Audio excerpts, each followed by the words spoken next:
Aleluia. Você conhece Jesus? Quero aqui te confrontar com uma palavra e também com a oração. O Senhor me tocou para fazer em nome dele. E eu estou te perguntando, meu amado irmão, minha amada irmã, você conhece a Jesus ou você conhece a Jesus na intimidade ou você conhece de ouvir falar? Quero trazer duas perguntas primordial para você refletir, para você pensar. Vamos pensar juntos. Será que nós conhecemos a Jesus? Aqui no livro de, quero ler aqui,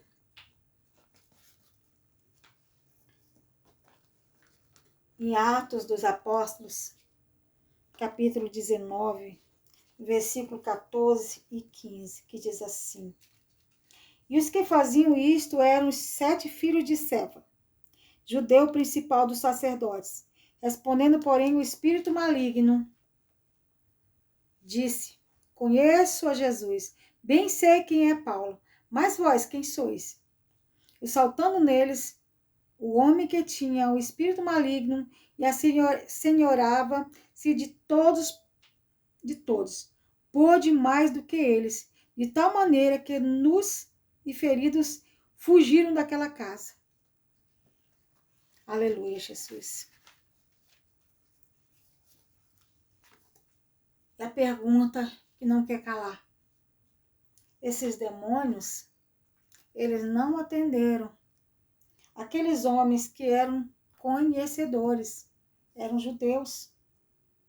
Mas quando ele expulsou em nome de Jesus, que eles achavam que podiam expulsar, não estavam na posição, não conheciam Jesus, só de ouvir falar. E achavam que podiam fazer a mesma coisa que Paulo fazia, por exemplo. E os demônios disseram: Paulo, eu sei quem é. Jesus eu conheço. E vocês, quem são? Então, os demônios conhecem a Jesus.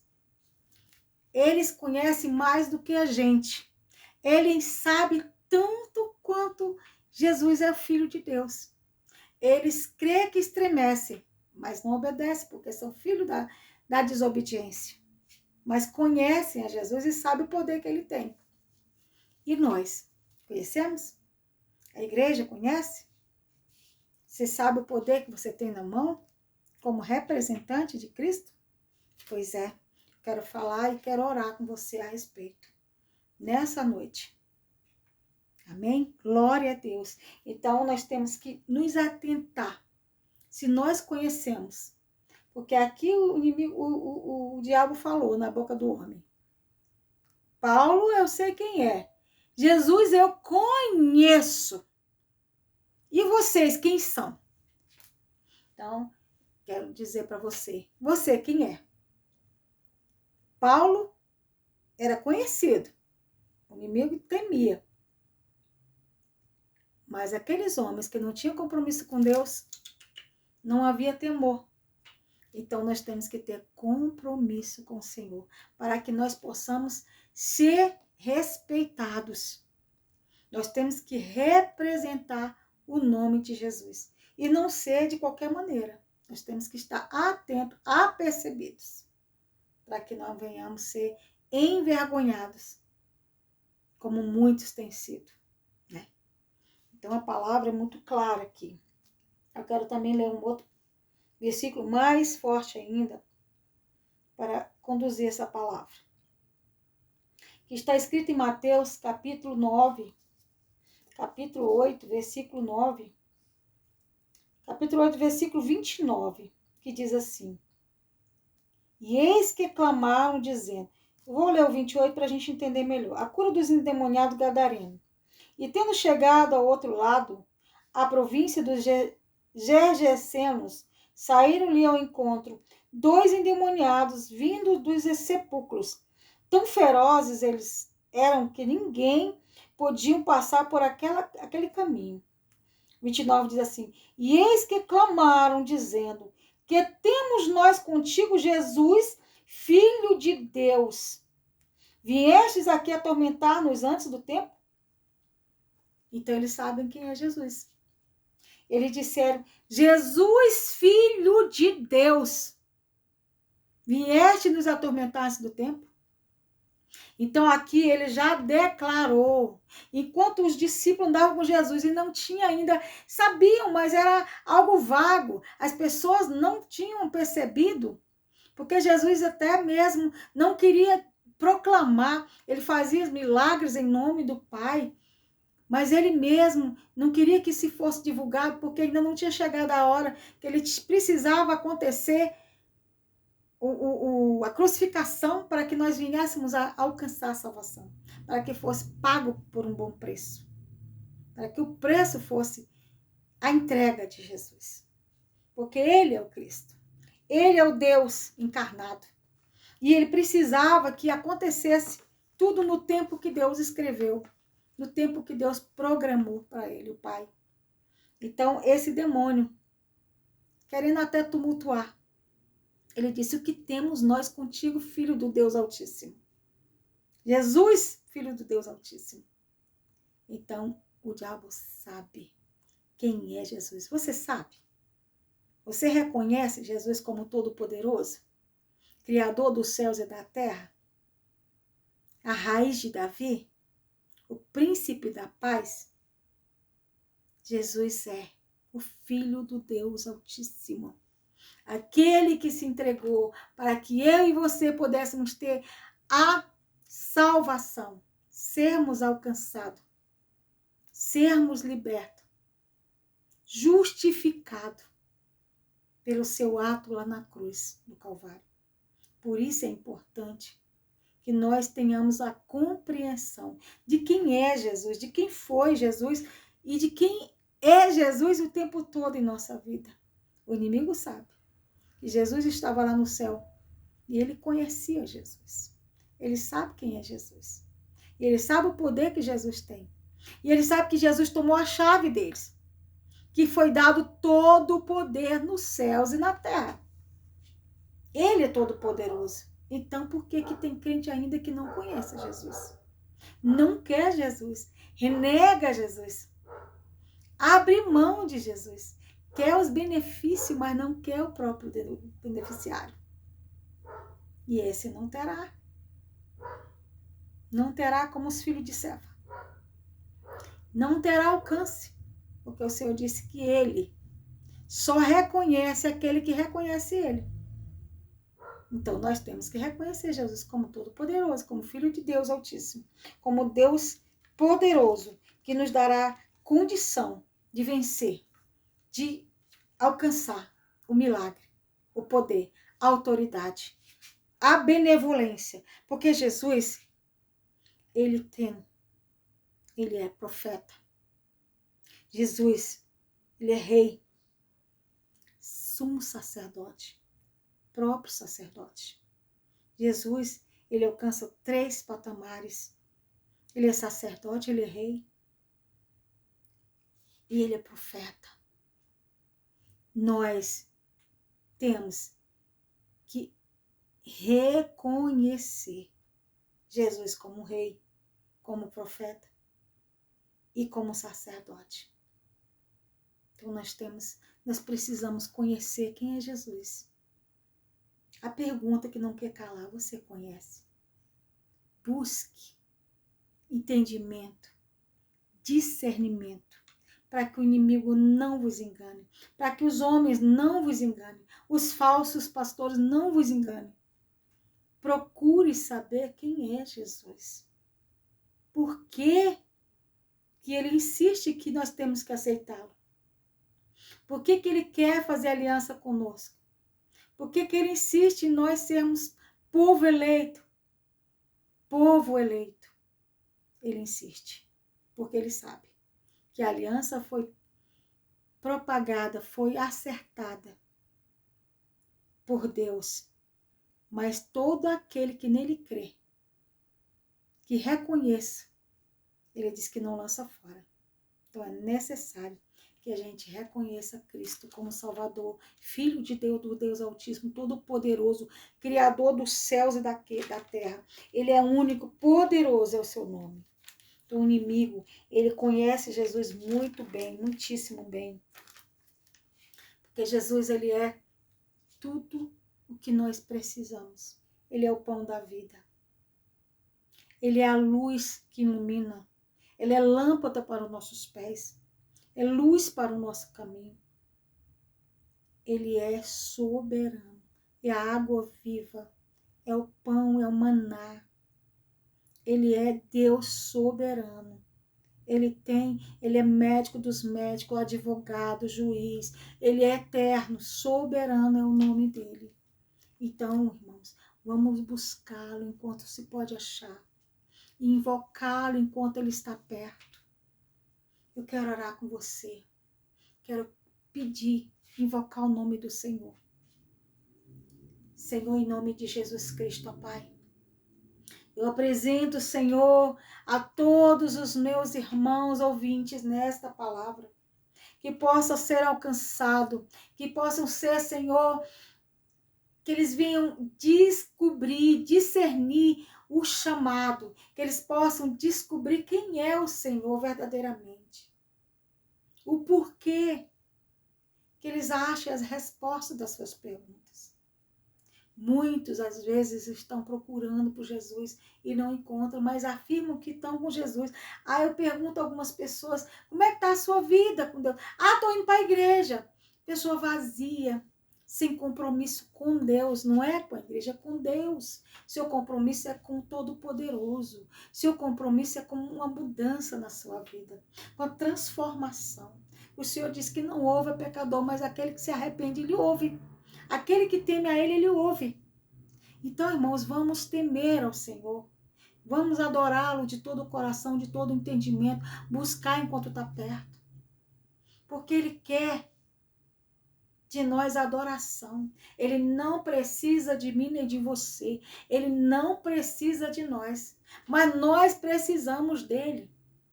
E ele disse, vinde a mim, todos vós que estáis cansados e sobrecarregados. Tomai sobre vós o meu jugo que é suave, o meu fardo que é leve. E alcançarei descanso para as vossas almas. Então ele está fazendo um convite. Que possamos ir a ele. De coração inclinado, de coração aberto. De vontade própria. Porque ele não vai impor sobre nós. Ele diz que ele é o pastor.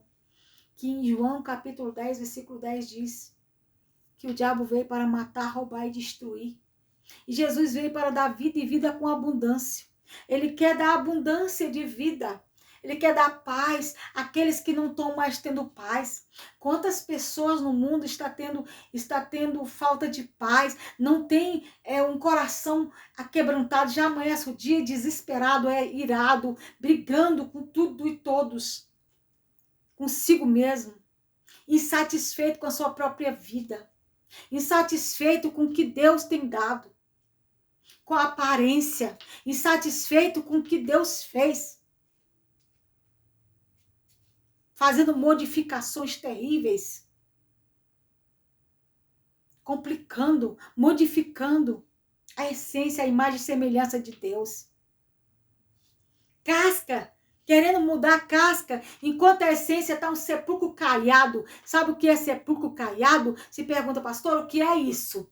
Sepulcro caiado é quando a referência o significado que Jesus deu ele fez uma parábola, ele disse, sepulcro caiado é um túmulo muito bonito, lindo por fora, cheio de mármore, todo bem edificado, mas por dentro tem um defunto podre. Então esse é o sepulcro caiado, é alguém que vive de aparência. Se você está vivendo de aparência, meu irmão, mude hoje. Mude o seu comportamento, mude a sua essência, porque sem mudança ninguém entra no reino do céu. A porta é estreita, larga é o caminho que leva para a perdição, mas a porta que entra para a porta da graça é estreita, é difícil. Então o Senhor manda te dizer hoje, Deus manda te dizer, muda a tua postura diante do Senhor. Para de vaidade. Não estou dizendo que você não pode se arrumar. Nós podemos nos arrumar sim. Nós somos belos. Mas não mude a essência de que Deus fez. Não mude o que Deus fez na sua vida. Não seja ingrato. Não seja prepotente, arrogante. Não seja avarento. Não mude a sua essência de dentro do seu coração. Procure se olhar para dentro, se avaliar, se analisar, porque o Senhor manda nós fazermos uma investigação do nosso eu. Procure no seu coração os ídolos. Muitas pessoas estão enganadas quando acham que ídolos são imagens de escultura. Não, não. Os ídolos são tudo aquilo que nós construímos dentro de nós, com os nossos pensamentos, com o nosso coração, com os nossos sentimentos. Esses são os ídolos perigosos. Se eu disse que nós não temos que nos preocupar com o que nós comemos, ou bebemos, ou até vestimos, mas nós temos que nos preocupar com o que está gerando dentro de nós. O que foi gerado em nós. Nós temos que observar, fazer uma análise, buscar, fazer um estudo de caso. Se olhe, se avalie. Não olhe para o seu irmão, olhe para você. Não tente moldar ninguém. Se molde nos moldes de Cristo. Pois Ele é o alfa, o ômega. Ele é o princípio e o fim. Ele é o verbo. Ele é o Deus poderoso. Ele é o pão da vida. Ele é o manancial de águas vivas. Ele é o alimento. Ele é aquele que pode mudar a sua situação, sua essência pecaminosa. Ele troca o nosso mal pelo bem. Que ele é o próprio sacrifício. Ele é o Filho do Deus vivo. Até o diabo, até Satanás reconhece quem é Jesus. Se você não reconhecer, não na sua fala, mas na sua essência, na nossa essência, precisamos reconhecer quem é Jesus, para que possamos estar dentro e não fora. Que possamos ter intimidade com Ele. Que possamos abraçar a causa. Que possamos ser proclamadores do Evangelho. Facilitadores de milagre. Que possamos ser semente germinada e frutífera. Já possamos ser árvore. Dando fruto para os sedentos, para os famintos. O Senhor disse que nós precisamos ser comissionados, prontos para fazer a obra. A seara é grande, mas os ceifeiros são poucos. Seja um ceifeiro. Seja um proclamador do Evangelho, porque o Senhor precisa de nós na terra para proclamar o Evangelho do Senhor. As boas novas, no ide do Senhor. O Senhor está procurando adoradores, verdadeiros adoradores, que adorem em espírito e em verdade, que tenha a essência do Pai, que possa transmitir a outros o alimento genuíno, o alimento saudável, o alimento que não tenha mistura, que não seja modificado, que não seja adulterado. Ensine, transmita o alimento genuíno, que é a palavra simples. Não vamos ser como esses homens que estavam querendo expulsar demônio, fazendo graça e quase que morreram. Quantas pessoas correm com medo de capeta, sendo que Jesus já delegou a nós todo o poder e autoridade. Ele disse, ide por todo mundo e pregar o evangelho a toda criatura. Quem crer e for batizado será salvo, quem não crer será condenado. Ele diz, eis que vos dei poder para expulsar demônios, para falar novas línguas. E se pisardes em serpente, não fará mal algum. Nós precisamos da palavra, de estar dentro e não fora. De somar com Jesus, não dividir. De ajuntar e não espalhar. Vamos somar com o Todo-Poderoso, levando a palavra, levando a semente, sendo semeadores. e lançando palavras na terra fértil, procurando encontrar terra fértil para lançar a semente, que são pessoas. Tem pessoas prontas para receber a semente. E não seja egoísta. Transmita o que você recebeu. Compartilhe o amor de Deus. Leve a outros o amor de Deus. Porque você precisa fazer isso. Porque é o mandamento do Senhor. Que possamos levar a edificação, a benevolência, a paz, a graça, o conhecimento, o entendimento, o favor de Deus. Porque pela graça eu sou salva. Eu recebi a graça e de graça eu dou. Isso eu estou fazendo hoje, de graça transmitindo, pela graça do Senhor. Então vamos buscar, enquanto podemos achar, enquanto está perto a salvação, porque a porta da graça vai se fechar. E não está longe, não. Está perto. O Senhor vai cobrar. Ele vai dizer, o que é que tu fizeste na terra?